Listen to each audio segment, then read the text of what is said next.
for another Elsie's Little Pickles, the pickle pod for the people, reminding everyone to please partake in the pickle protest against MAGA by placing a pickle on a MAGA supporter's porch, taking a picture of it, and sending it to us at elsie'slittlepickles@gmail.com. Big week, big day, big deal. So what's we got a full pickle barrel, which is always awesome. We've got Colton, we got Kiefer, you got me. Hello. A lot of things going on. We'll get to the news in a moment, but you guys were just telling me that I missed out on something incredible, which was the town hall with Chuck Grassley. Yeah, he got his ass handed to him. Did he? All right. Yeah. Give me By some a of bunch the of seniors. Really? Yeah. Well, see, again, this goes back to the Screaming way about what about the Supreme Court? Mm-hmm. Yeah, there was Because, the one guy screaming about the Supreme Court. Another guy was like, "So when are you going to bring back that Maryland man?" Yeah. I think they don't realize that a lot of people are pretty pissed off about that because people are realizing, and it goes back to what you were saying before, they went after this thing and it didn't affect me. They went after that. It didn't affect me. It came after this. It did affect me and no one was there to help me. And that's being repeated a lot in the news and on podcasts. People are coming around to sent you Nazi Barbie's response. Yes, which was absolutely ridiculous. It's monstrous. I can't believe that she got away with that. She's trying to she is the mouthpiece, but they're trying to rewrite history. Yeah. Just for clarity, are we Nazi Barbie is the press? Here. Press Abrego secretary? Garcia was also arrested with two other well-known members of the vicious MS-13 gang. And two separate judges found that Abrego Garcia was a member of MS-13, and that finding has never been disputed. What are you asking for? So basically, Except that he was never a member of MS-13, Yeah, and everyone he was on the run from MS-13. bullshit. I mean, that's the thing is like their lying it's amazing, and the way that they're twisting the 9-0 judgment against the Trump administration to bring this guy back. That is bad, but also I don't know how early on you heard her talk, but she referenced what basically threatened the press corps right there. Oh, you know what? Let me see if I can pull that back up here. Let's see. Listen to, she addresses the press corps. I don't remember what she said, but there was a Today, we have officially learned Democrat officials still refuse to accept the will of the American people. Maryland Democrat Senator Chris Van Hollen rushed to Dulles Airport this morning to fly to El Salvador, potentially using taxpayer dollars, to demand the release of deported, illegal, alien MS-13 terrorists. The Democrats and the media in this room have continually and wrongly labeled Kilmar Abrego Garcia as a Maryland father. There is no Maryland father. Let me reiterate. Kilmar Abrego Garcia is an illegal alien, MS-13 gang member and foreign terrorist who was deported back to his home country. And when Kilmar Abrego Garcia was originally arrested, he was wearing a sweatshirt with rolls of money covering the ears, mouth, and eyes of presidents on various currency denominations. This is a known MS-13 gang symbol of hear no evil, speak no evil, see no evil. Abrego Garcia was also arrested with two other well-known members of the vicious MS-13 gang. And two separate judges found that Abrego Garcia was a member of MS-13, and that finding has never been disputed. You do realize that they're just making shit up. You know what I mean? Like they're not even. I don't even. Well, as she said, there is no Maryland father. Yeah, little known fact. Maryland, no fathers. Well, I wonder not one father in Maryland. If it's deeper than that, what if she, in a Trumpism, is saying he's already on that pile? I hadn't even thought about that. Now, for the listeners, can you explain the pile? Now, let me preface this by saying that you sent me this picture, and it is of the El Salvadorian prison. and there's this Correct. unusual pile. Very red. Very, very Yeah. red. Oddly flesh-colored. Yeah. Yes. So It I mean, is rumored to be a pile of former tenants. Oh, I can one-up you. You ready for this? Yeah. So please. regarding the El Salvadorian death camp, because let's be real, that's likely what it is, most especially when likely. you consider they only have room for 40,000 people. Within a year, I think, of it opening, there were 110,000 people, and the El Salvadorian government really likes saying no one leaves that place. right. Mhm. So what's happening to them? So it's a fucking death camp, and we're sending American citizens to a death camp. But I can one up you, just to get back to that. Google used to allow you to type in the address of that camp, and it would take you to it in Google Maps, Google Earth. Correct. It no longer does that. You have to type in the coordinates. Yes. So see, here's the thing that bothers me with all of this. I'm glad you brought that up because I was about to. Yeah, It's a soft form of censorship.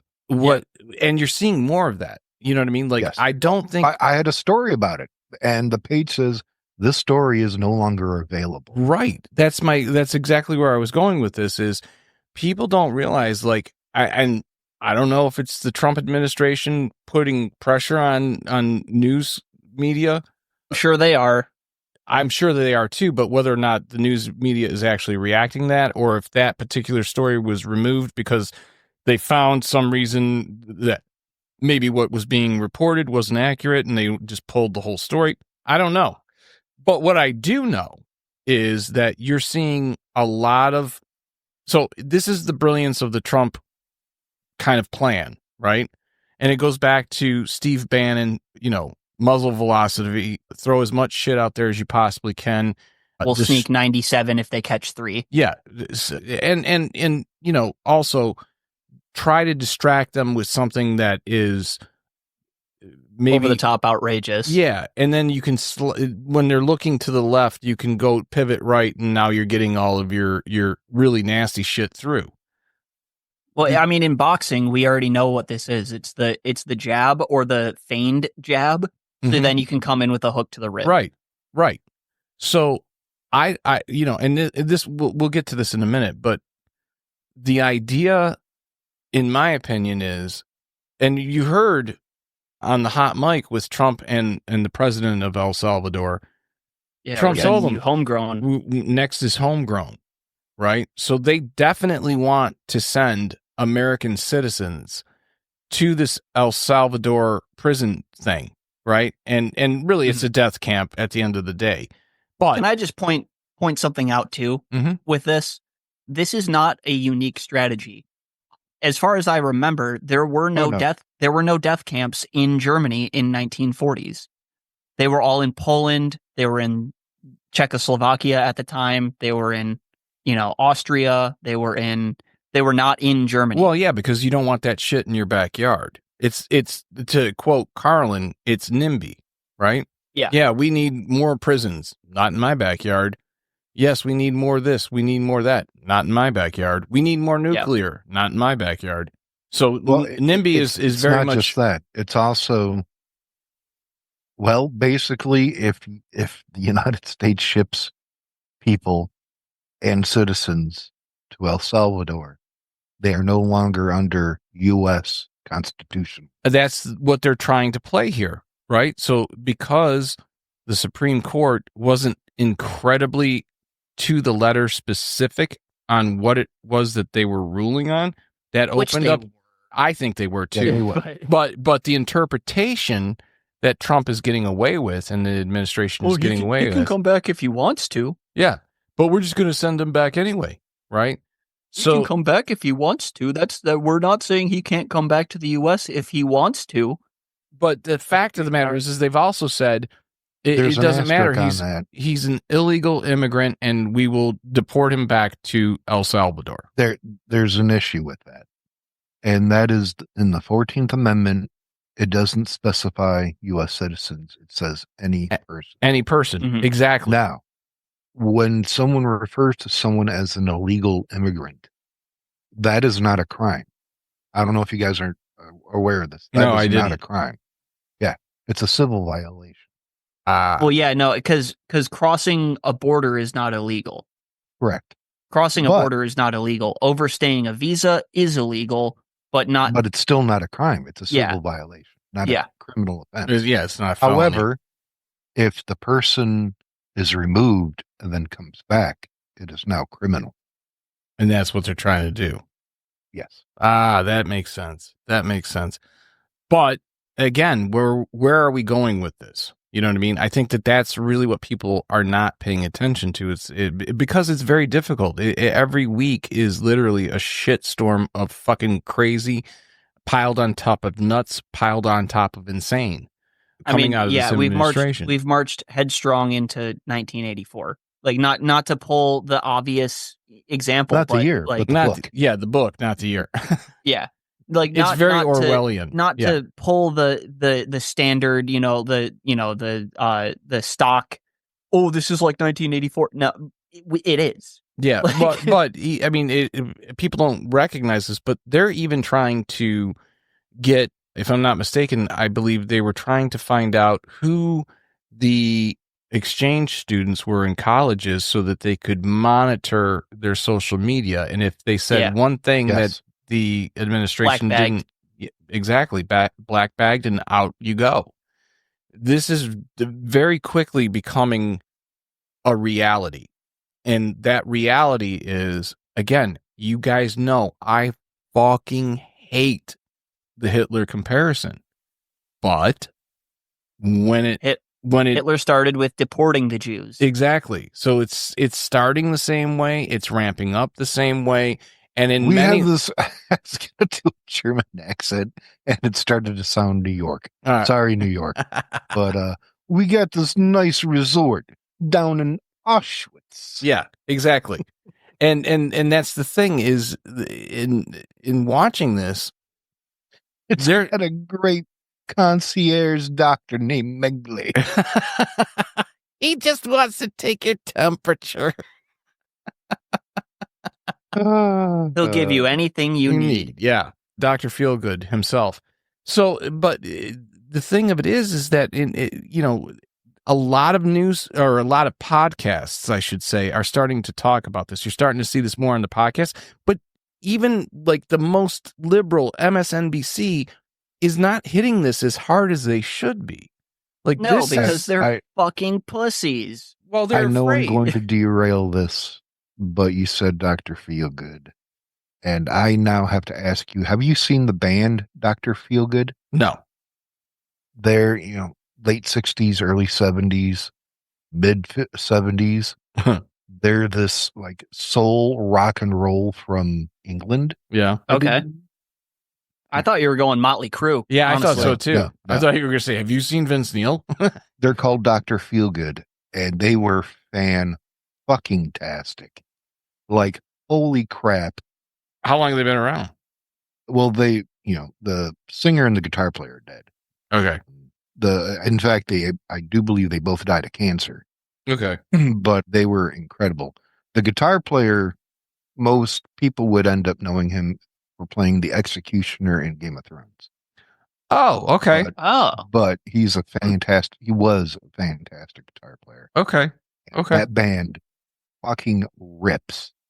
Like, holy crap. Rock and roll with a stern, coked up fucking face staring at the crowd. You gotta love it. That is just on fucking point. Well, it's gotta be hard to sing through Lockjaw. Well, I'm sure, the singer sings, but he also plays a harmonica, so I bet that's when he stuck that harmonica into his mouth and something to bite on. Yeah. But YouTube them, they're just fan-fucking-tastic. Well, I would say that that's a great lead-in now to Kiefer with the news. Oh, I thought I was doing that already. No, no. This has not been made official until I say Kiefer with the news. We need some like typewriters. You know what? I'm gonna get that. Social Security lists thousands of living immigrants as dead to prompt them to get the fuck out. That was something that was interesting. So I don't know if you saw that story, Colton, but essentially half of that is not actually in the headline, but I was paraphrasing. Well, what ends up happening is as soon as they are listed on Social Security's dead list, they can't get a bank account, they can't get a job, they can't do anything. Well, yeah, because their immigration number is no longer valid. Nothing. They're dead. Nothing. Even if you were an American citizen. So, like, they could do that to all three of us. And now we literally have no ability to do anything. Right? So, no jobs, no bank accounts, no loans, no mortgage, no credit cards, nothing. It's like they want another Killdozer. No Chatterbait, no Pornhub, verification. No OnlyFans. Jesus Christ, what are we doing to ourselves? But that's the thing, and the problem with that is that there's no, at least from my understanding, there's no way to even fight that. So once you're there, and it's over for you. And that seems to me to be a way for them to using essentially a soft power to nudge your ass right out of the country. And I don't know how they're getting away with this shit. In other news, we have U.S. troops are heading to Panama. Yeah. Again, they're already there. They're already there. Yeah, they're already there. And it's totally a dick wave. It's listing that they're there for military training, exercises, and intimidation. Other activities. Yeah. And exercise these nuts.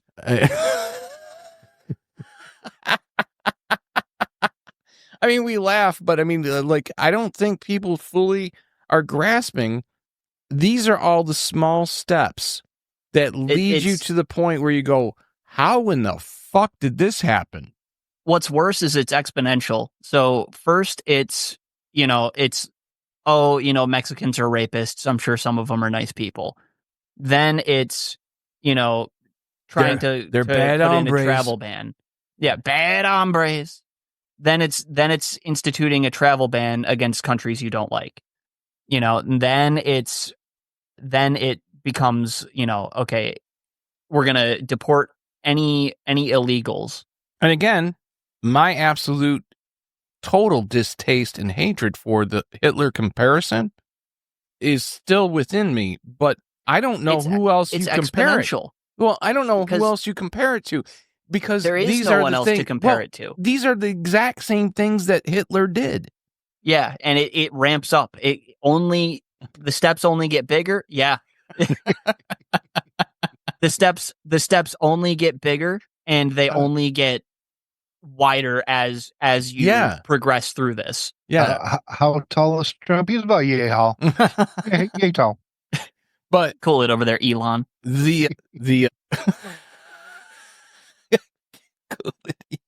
But the sad part is, I have 32 kids. The sad part is, you probably do and just don't know it. The sad part is, through this whole thing, I knock up women just sitting next to me. Dude, I watched you walk through a mall quickly and 4 women fell over pregnant. I even look at you. They just look at you. Yeah. So again, this is like the ramping up of everything. And I don't know that people are paying close enough attention, and there was a great expression. I forget who said that, who said this, but they were talking about the tariffs and they go, well, there's a 90-day reprieve kind of on that. And then whoever it was that said it goes, that seems like a lot until you realize that Trump's only been in office like 84 days. And look at what has gone on. Yeah. So we're in this really weird... More than double what we've already been through. Right. All right, next story. Well, I've got some bad news for Donald Trump. Oh, good. I'm the healthiest person in all of America. I passed my cognitive tests. They had me draw a clock. I drew the clock. I made it 1 o'clock on the clock. Elon said it was 1:05. I said no. No, it's 1:07. It's 1:07. Apparently, Augusta National has rescinded its invitation to the Donald. Really? Yeah. So, he's not allowed to play there, or? I guess that's open to interpretation, much like. Yeah, it's all right. He's got what he says. He's buddy with the Saudis. He can go golf anywhere, at any of their places. He can go golf at Live, where he hosts their tournaments. And not to kick a dead horse, but the idea that he, rather than being there for the soldiers that were killed, came and doing what a president's supposed to do, which is be there to receive them. He was working on his own business deals with the Saudis and golf. Yeah, well, I mean, that goes back to the Nero comparison of Rome was burning and Nero played his fiddle. Yeah. You ever see the movie Welcome to Mooseport? No. Well, I think I have, but remind me. Everybody loves Raymond. I can't remember his name. Ray Romano. Yeah, Ray Romano is kind of like a handyman or something, and everybody loves him, and he decides reluctantly, all right, I'll run for mayor. And a former president moves in to the town and decides he's going to run for mayor.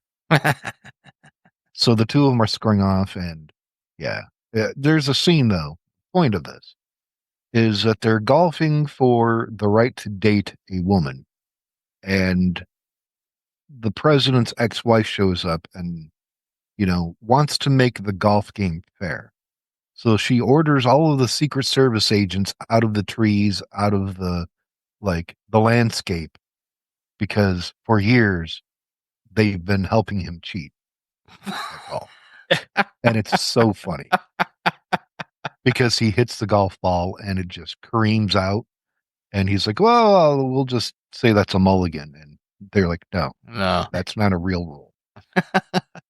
That's I'm day drinking and smoking cigars all day with my buddies while golfing rule. Yeah. Which is really weird because Trump doesn't smoke or drink, apparently.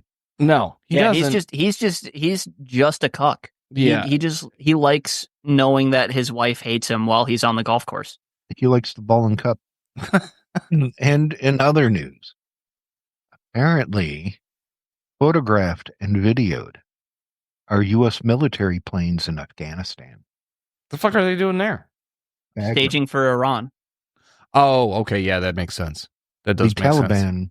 Apparently is handing back the airport that Americans fought and died at. Remember? Biden's big, look what Biden did. He bungled this. Well, and now Trump is just getting in bed with these motherfuckers. Yeah. Well, I mean, he invited them to Camp David. I know. I mean, is it any surprise we're as a country, we are held by the balls by a terrorist state? Do we really think Trump would not befriend other terrorist states? No, I mean, you're absolutely right. And that's the disgusting truth of it. You know what I mean? Like, it just is. There's so many things that are going on with him and so many different policy things and so many of his sycophants in his cabinet just allowing this shit to happen. And then you're just watching Congress roll over and show its pink little belly. You know what I mean? They're not going to. If he had his way, there would be no Supreme Court. There would be no Congress. There'd be no Congress.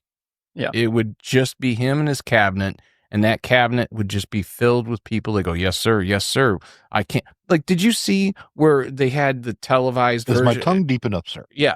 Well, not just that, but I mean, they did that again. So you remember the first time we saw this was the first term that he had, where they were going around and all the cabinet members are, sir, I'm so proud of you and how well you lead us. And God, tears in his eyes. Yeah. And if I could just, if it would be okay, sir, I'd like to cradle your balls and tickle your taint. If you would allow me that privilege.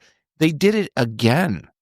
And it was the most disgusting display of slobbering on a cock that didn't deserve it I've ever seen. It was just horrific. And really, like I said, what we're getting to is this point where nothing matters. Truth doesn't matter. Policy doesn't matter. No one's going to stand up to him. No one's going to push back. And when you do, he's going to fucking bring the full weight of the government down against you, Just like Orwell said, 2 + 2 is 5. Yeah. Is there any part of Trump's first administration that are serving the second?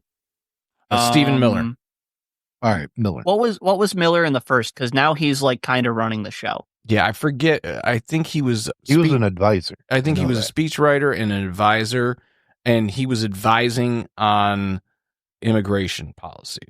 So, gotcha. Because from what I've seen, as much as Elon is a shadow president, or was until he's out come May. Yeah, and at least he was until the girls started fighting. Stephen Miller is now taking that spot. He is now the shadow president elect.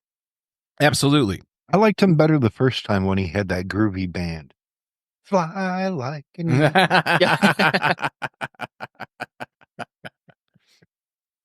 Yep. All right, another news?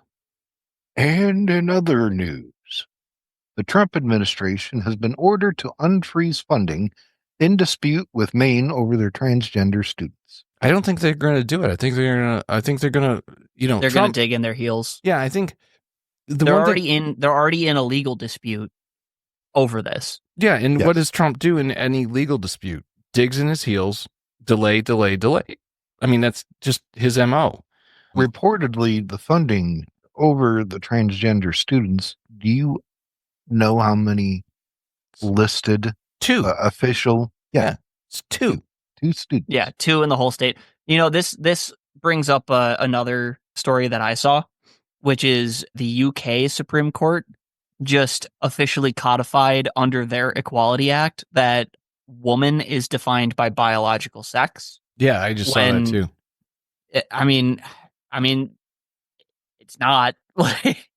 Well, woman is just a word. Look, woman is just a word. It's an identity. I find myself on the fence on some of this. You know what I mean? I absolutely support anyone who wants to be transgender. I do. Mm-hmm. But I also recognize that in general, you're either born with a penis or you're not. And yeah, so I come from the idea that it's none of my fucking business. I agree with you. For me, it all comes down to how do you want to be perceived by the world? Because that's when we're talking man, woman, that's what we're talking about. If we're talking about the inseminator or someone with a womb, then yeah, okay, there's biological male and biological female. There's also biological intersex, but that's, very rare. Yeah, and very rare. I do agree with the idea that it's not fair for them to be like biologically born as a male and then participate in female sports. I'm sorry, I do agree with that. I think that I agree up to a point. Yeah, but I think that they need to figure something else out when it comes to that. I'm not saying that I know what that is. I'm just saying that there are the reason why you had men's sports and women's sports, and even within those sports had weight divisions and categories and so on and so forth, the JV versus varsity. Like, the idea is to encourage everyone to participate if they are interested in some form of physical activity that is a sport. I think that that's fantastic. And it doesn't matter to me if you're trans, but if you're competing as a biologically born male against a biologically born female, that could cause issue. And only to a certain point. It's all about hormone ratios and whether or not you're in but that a normal range, at that which point, they already test for, because but that's at how that they point, how they find out whether or not you're on whether or not you're on steroids. At that point, I think it just makes everything more complicated. And I think, yes, let's have this. For me, this goes back to my story that I told when I was in Kansas. Right. Went into a pizza shop, Little Caesars, and there was a person taking care of me, taking care of others that didn't know if it was male, didn't know if it was female, that androgynous look. Yeah, don't care. Either way. And I grabbed my pizza, and as I'm walking out, a guy stopped and said, "You think that's a boy or a girl?" Because they were obviously young, like high school. Right. That person. And the man who I was androgynous in high school. Same here. But he said, do you think that's a man or a male or a female? And I said, I don't think it's any of our business, and looked him dead in the eyes. Yeah, and that's actually the best way to approach it. But like I said, there are certain aspects of that we, in one form or another, need to figure out so that it is fair across the board for biologically born males, biologically born females, and those who decide that they want to be trans. And it's not even a decision. I'm telling you, it's hormone ratios. Well, but it's not always that important, such as the girl that Trump pointed to during his Gestapo speech to the nation a few weeks ago, where he pointed out there's the volleyball girl who continued to play other sports despite what he said. And then the girl who was upset about her volleyball championship, the photo op that was taken with the transgender student. And she's upset because I don't remember which way they went because it just didn't stick with me. Right. That he was going to, or the person, I will just say they were going to win a higher rate of games than everybody else because of the difference, when in actual reality, they were 119th in their state. Oh, really? Okay. So, well, again, guess what? I don't want anyone didn't exactly flow onto the game course. Right. But here's my point.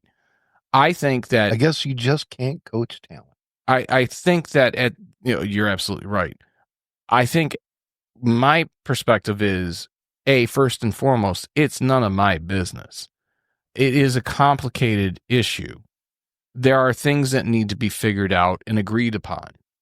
And the idea that it's just going to be whatever the trans wants or whatever the non-trans, I don't agree with that. I think that it's got to be one of those circumstances, like in any good negotiation, both sides feel like they could have done better, but both sides can accept what they got. I raise you one, integration is normalization.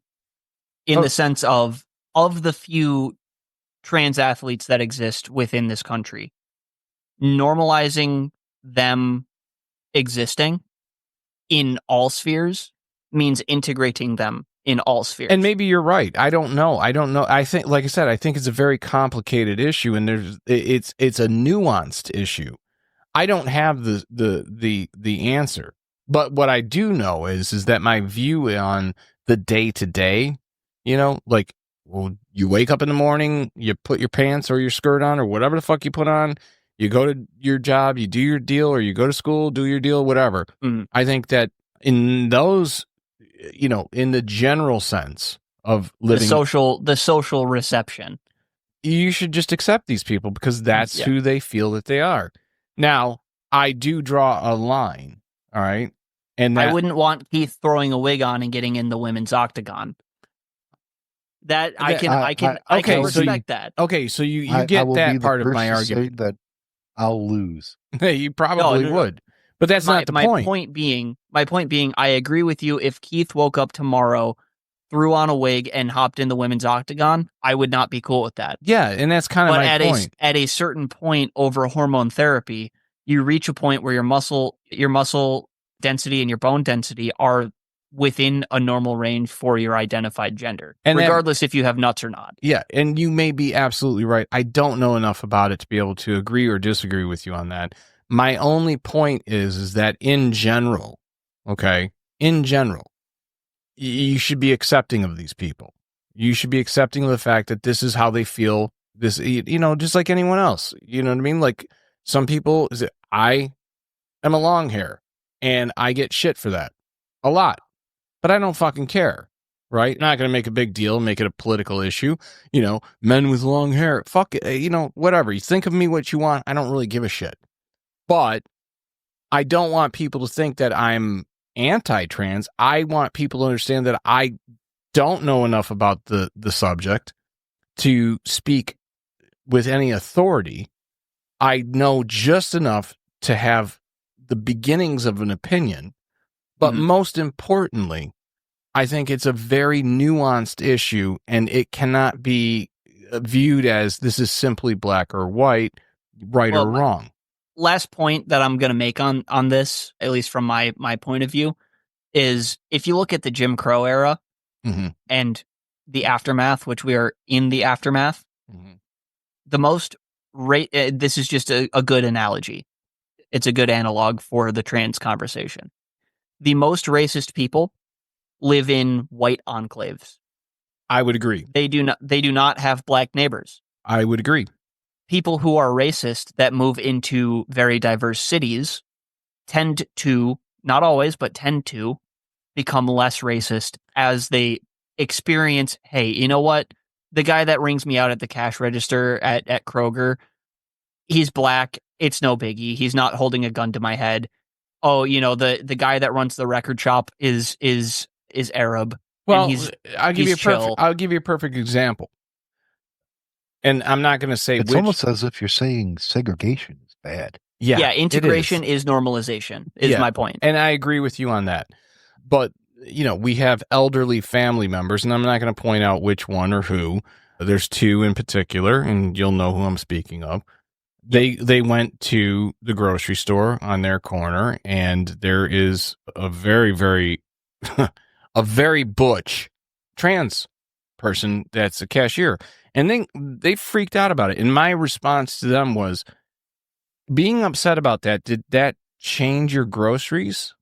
Because did it make them cost more? Did it make them cost more? Did it make them cost less? Did they rub your groceries on their genitalia? No, none of that. Damn it, you got testosterone all over my mozzarella. Yeah, none of that happened. So shut up, wait for your fucking total, be kind, be respectful, because it doesn't fucking affect you. And that's the biggest issue, I think, with a lot of people is getting upset about shit that has no impact on their life.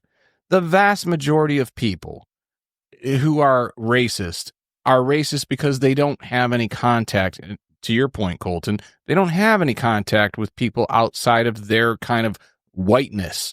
Yeah. Or their own sexuality. Or maybe they're just from another generation, as is the case in this particular story. Or sexist men are typically only friends with other men. They don't have female friends. Exactly. So there's a lot of that goes on.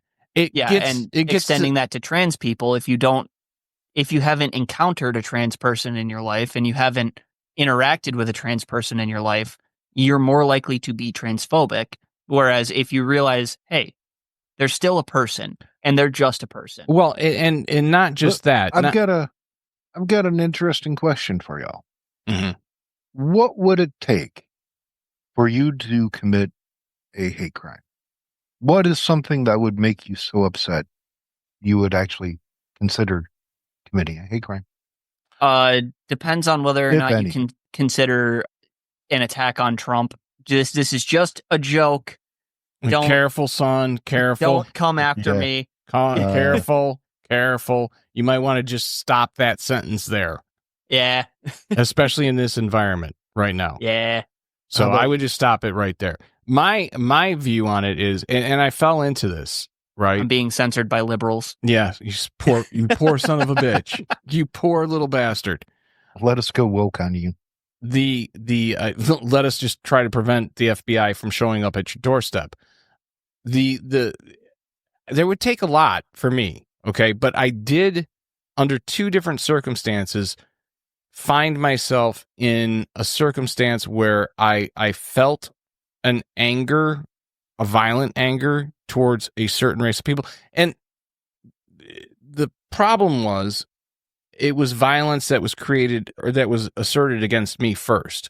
So the day after my 17th birthday, my buddies were taking me out. We ended up getting carjacked. My one buddy got shot. I had a gun pointed between my eyes, and I got into a fight with a particular. So the person who shot my buddy and who put the gun between my eyes was of a certain race, and the person that I got into a fight with while that was all going on, his second, in this crime that was going on, was of another race. And I wouldn't say a significant period of time, but for a period of time, 6 months to maybe a year, I found that I was feeling a little bit racist towards them, to those groups. Okay. But it came around in my thinking that I realized, oh, wait a minute. It's not because they were that race. Because they were them. They were them. They were pieces of shit human beings. And that could have been easily 2 white guys that did that, right? The second time this happened to me was after 9/11. And it wasn't because of anything that was directly happening to me. It was because now I was in a circumstance, as most people were, specifically within the first week after 9/11, where I was just afraid. And I actually had the conversation where it was like, is it racist if it's fear-based? You know what I mean? And I would argue yes, because all racism originates in fear. Well, that was the conclusion that I came to. So then I had to reassess my thinking. But at no point did I really want to do like some sort of hate crime towards any of them because of their race. It was more the first time, well, both of them. You attacked me or you attacked us. And the fear came out of that circumstance. And it took some time. You know, look, when you've had a gun, a load, after you've seen your buddy shot and laying what you think is dead in the street, blood spewing out of his head, and you have that same person put the warm barrel between your eyes, yes, you're going to be afraid. You know what I mean? Like, you just can't help it. It sticks with you. It lingers. I have a real answer. Yeah. So my high school was, if I had to put numbers to it, probably 50% white, 25-25 Albanian and Chaldean. Mm-hmm. And the Albanians and Chaldeans were the most obnoxious, the most violent. Oh, yeah. Yeah. The most rude. Like, basically any bully you would encounter were either Albanian or Chaldean. Right. And now looking back, I realize, no, that's not because of their race. It's because they're a minority within the school. And they were assholes, yeah. Yeah, all of their friends, you know, all the Chaldeans hung out together, all the Albanians hung out together, and they would have fights. And then occasionally they would pick on the white kids, but it was mostly just the Albanians versus the Chaldeans. Mm-hmm. Yeah, we had that at my high school, and that's going back into the late 80s. Yeah, and that's because all the Albanians went to one of 3 churches and all knew each other and were family friends, and same with the Chaldeans. So, like, it had nothing to do with their race. It just had to do with their association. Their association with each other and their negative association to the other group. Right. And extending that to anyone that was not a part of that other group, but was friends with that other group, I guess. Yeah, so it never actually like devolved into like a racist sentiment for me, but it was an observation. Yeah. What's interesting, Steve, you and I, we should have gone to the same high school, but I switched high schools. Mm-hmm. You remember that. Right. What's interesting is going to school in the hood.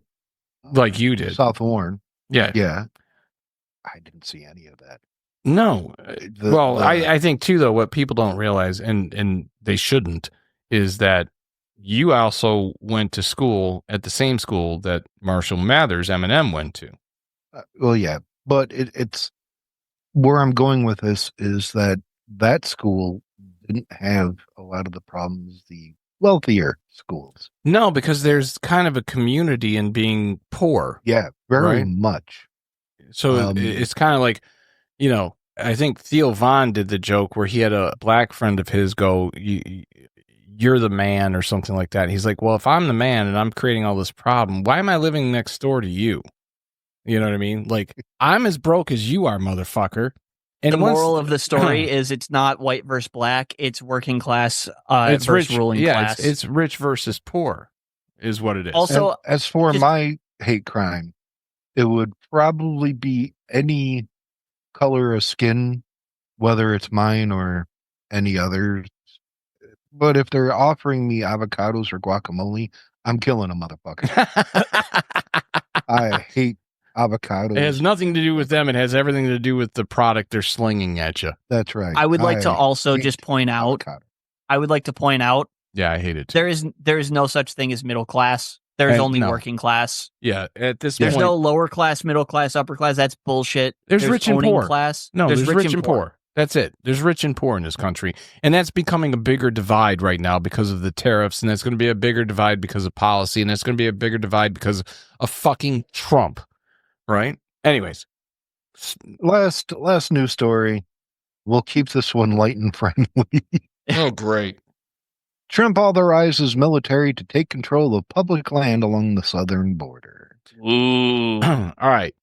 So this gets back to improper use of the military, which I think we're going to actually see. There's a lot of talk about what's coming up this weekend.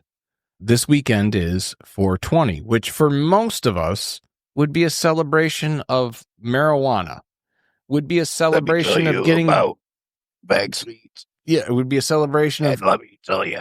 Sorry. Of doing. RFK popped out. Have you hit this joint? So it would normally be a celebration of RFK impressions. It would be gummies. It would be vapes. It would be all those things, right? What else happened on 420? Well, the Nazis really like celebrating Hitler's birthday. Yes, that's the other thing that 420 is. It's also the day after Elsie's birthday, which has no meaning other than the fact that it's just an interesting little point to us. Yeah, it's meaningful to us. To the listeners, they don't fucking care. Anyways, but what is essentially being prepared for this 420 is that Trump will put into effect the Insurrection Act. Now, or could. He could. Well, he basically said... He's getting his 90-day report from, who is it? Hegseth, I think. Hegseth and no. Is it Gabbard? No, I think no. I think it's Noam. No. Okay. Yeah, he's getting his 90-day report on the state of the border with Mexico, which they're not honest actors. No. So they're not going to provide an honest result. But what's going to happen if he activates the Insurrection Act? You gotta say what's going to happen, like Harry Carey. What's gonna happen? What is gonna happen if he invokes the Insurrection Act? It's gonna be fucking spectacular. Bases are loaded. Why don't you sing us a duet? Military bases. Here's the problem. In doing so, that leads to martial law. Yeah, and the amount of damage that he's going to do by invoking the Insurrection Act and then martial law, at that point, just doing the Insurrection Act, the broad level of power that he will have, people do not understand. I mean, this is one of those things where it nullifies the courts, it nullifies elections. The Constitution. Yeah. What do you think he's going to do? Do you think he's going to enact it?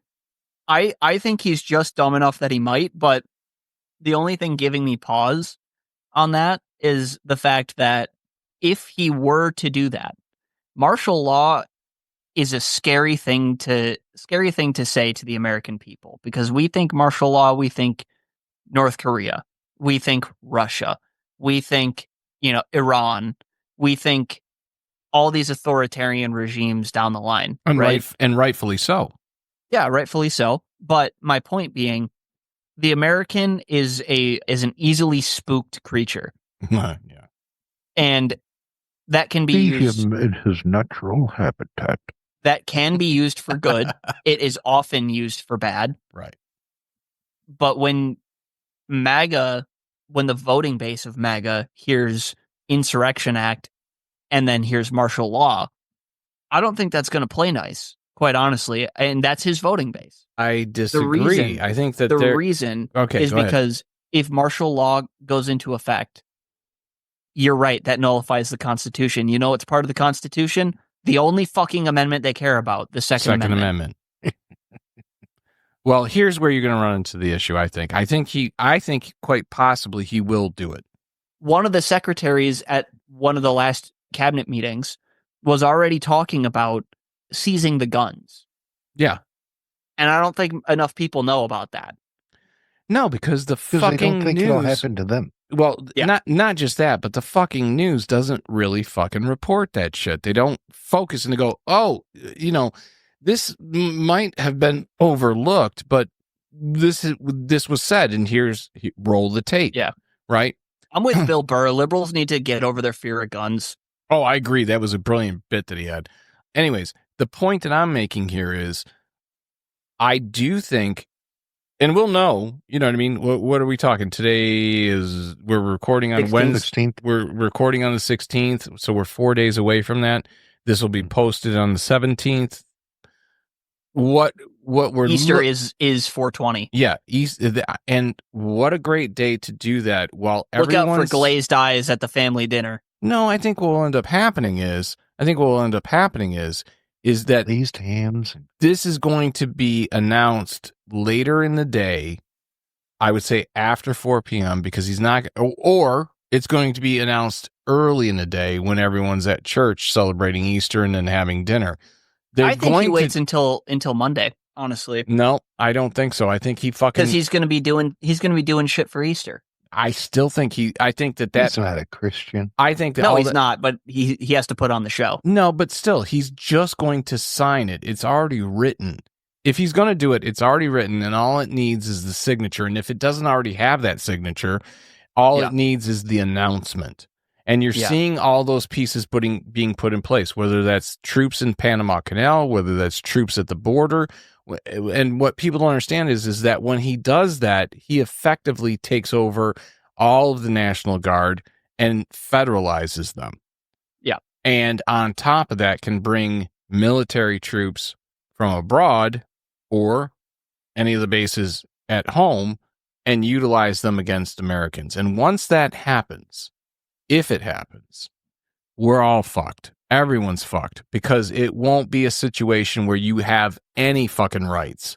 You won't. You just won't have anything. And at that point, it's just going to be how big is the jail in El Salvador? How big are the jails? What the capacity is and how quickly they can build more. And well, he was asking El Salvador's president to build more. No, that's the thing. 4 more buildings. You know, I mean, he did it on a hot mic that he didn't realize was hot. But the fact is they laughed about it. Build the prison. Yeah. Build it and they will come. I will make sure they come because I will be the one putting them on the plane. The whole thing, this is all going sideways very, very quickly, especially when you take into fact into technically speaking, we are now in a constitutional crisis officially. I would agree with that, but I don't think I think we have been since Inauguration Day, but, you know. I think we've been since 2016, but I digress. This is going sideways, and it's going sideways fast, and if people don't sit up and take notice, they're going to find themselves in that same place of, I'm not anti-anything, but God damn it, am I afraid?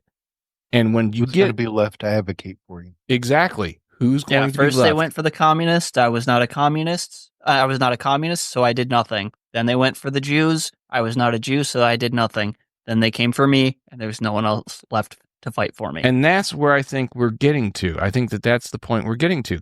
And so much so that, all right, so there was an article I read about simulation theory, and they think, scientists seem to think that they can prove that we are living in a simulation theory. And it makes sense theoretically, you know what I mean? So, for example, if you have a computer program, everything is based off of the idea that there are parameters, right? Well, what do we have as parameters in the universe that we live in? Physics, you know, the speed of light, math, so on and so forth. There are all these boundaries. And my argument would be this, okay? And I'm going to make this quick and we'll wrap it up. My argument would be this. I do believe that we might be living in a simulation theory. However, I think that there's a virus. And I think that virus is Trump. And with that, that's another Elsie's Little Pickles. Listen to Robert Sapolsky on YouTube. His whole entire lecture series is on there.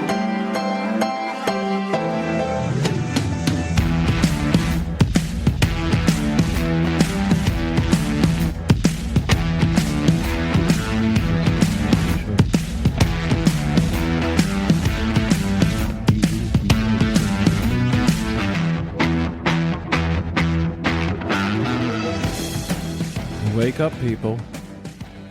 The shit's about to hit the fan. Resistance.